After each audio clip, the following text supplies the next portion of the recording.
And it turns out that Telus is not the first company to notice this trend. Back in 2005, Reuters reported that North American mobile phone users spent $400 million on adult photos and videos during the previous year.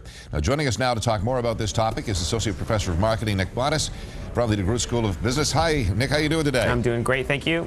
What are the pros and cons of this decision? What's going on here? Well, I mean, we've got to remind our viewers this is a very, very big business. So it might be an immoral issue, but it's definitely a commercial tactic for Telus. I mean, in the Canadian marketplace, we are dealing with a very saturated market. The three leading organizations in the business, of course, are Rogers, Bell, and Telus. And Telus is in third place right now. The only way they're going to bring up market share is to offer these unique bundled services. And let me emphasize the word bundled, because anybody who's got a cell phone with a browser can in fact download pornography, but what Telus has done is try to package this material so they could create a more commercial impact for their business. The con, of course, of this particular development is that, you know, cell phones are in the hands of some children, and if, you know, a child is watching pornography on TV at home, at least the parents are watching, or if they're surfing on the internet, you know, you could browse through the history to monitor your child's internet activity. But when a child has a cell phone in their pocket and they're away during the day, it's going to be very difficult for parents to monitor what they're watching on their cell phone. So is there any fear at all of consumer backlash over this decision to put pornography on phones?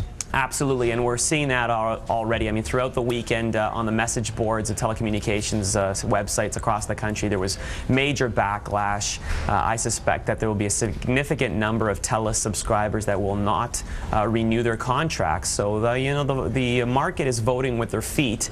And there's also another unfortunate piece of news that occurred yesterday. A 16-year-old Korean student actually racked up a $4,000 cell phone bill in 1 month just downloading pornography, and he ended up committing suicide. So there are some negative consequences.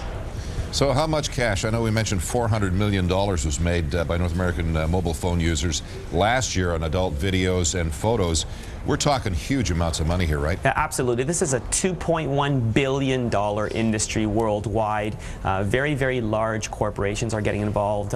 Names like Playboy, of course, who are already looking at providing content for mobile phones. And business has been around for a long time. I mean, they've been offering pornography on mobile phones in Europe and Asia for many, many years. And they use a PIN registration system there, so you can verify the age of the subscriber.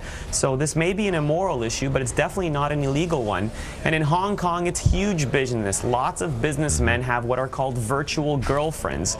They sign up for these mobile phone girlfriends at $100 a month, and you have to call them every so often. These girlfriends are very high maintenance. You have to text message them, or else they'll break up with you. You have to buy them gifts. So this is a crazy business. You're telling me something I don't know, Nick. I don't know if that's a good thing or not. Yeah. But you know, given Playboy, I mean, that's pretty tame compared to what's available on the internet this day and age. But Nick, thank you so much for this information, and we'll just have to wait and see if they can regulate it as they say they can. Yeah, thank you. Thanks, Nick.